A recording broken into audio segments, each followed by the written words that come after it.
madaxweynaha Soomaaliland ayaa gaaray magaalada Berbera isagoona xariga ka jaray 3 wiish oo tikada Berbera ka shaqeyn doonta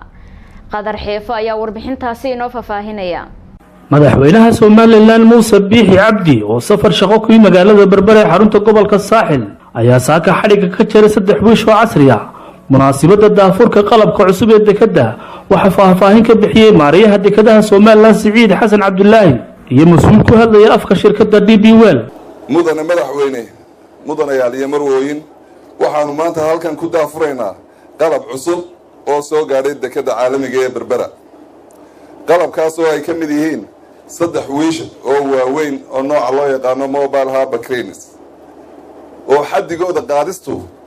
uu dhan yahay 120 tan qiimahooduna ay dhan yihiin midkiiba $4 milyan oo dollar isu geyntooduna ay tahay 12 milyan kuwaasoo maraakiibta wax ka ragi doona kana dejin doona run ahaantii waxaa maanta farxad weyn noo ah inay yeelato dekadu markii u horeysay wiishash ay leedahay oo ay wax ku dejiso. I'm honored and privileged to be here to celebrate with all of you the commissioning of the 3 mobile harbor cranes. However, this is not the end of our journey. This is the beginning of a journey that we are going on, and it will continue with the completion of phase 1 of the container terminal and the establishment of the free zone,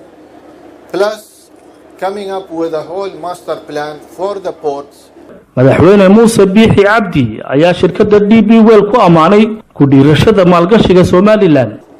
Oxfamfreya 37 Ox ayaa maalintii u horeysay ee la qarameeyay dekada Berbera ee ciidamadii joogay oo markaa aan nafku haynayay ku berbey dowladda yar laga qarameeyay ee ciidan qaran laga dhigay abaalkeeda waxa lagu maadaqaynaa oo arinta ay noo hirgeliyay isagoo oo dadku ixtiraamayay iyo isagoo yaqaanaysa dowladda gobolka Maxamed Xasan Cigaal Ilaahay oo naxariistay haddaan maalintaa la qaramayn kama inaan duwanahay ku soo kale talada taariikhi ah oo u soo tabahay goobjoogna ka wada ahay waxa ku xigtay maalmo badan oo aynu halkan ku murmaynay Berbera aynu DP World iyo kambaryo kala badan oo ka soo horeeyay oo caqligeedu dhamaanteen ku xidhnaa waa la ina dhacaya dekadayna la qabanaya yeynaan yeeri waxay lahayd ugu soo gudbay warshada isagoo cidayna waa qoraanin oo dhamaanteen calaysnayn baa jirtay la yaamayna lahayn gabagabadiina madaxweynaha Soomaaliland Muuse Biixi Cabdi maamulka gobolka iyo ka degmada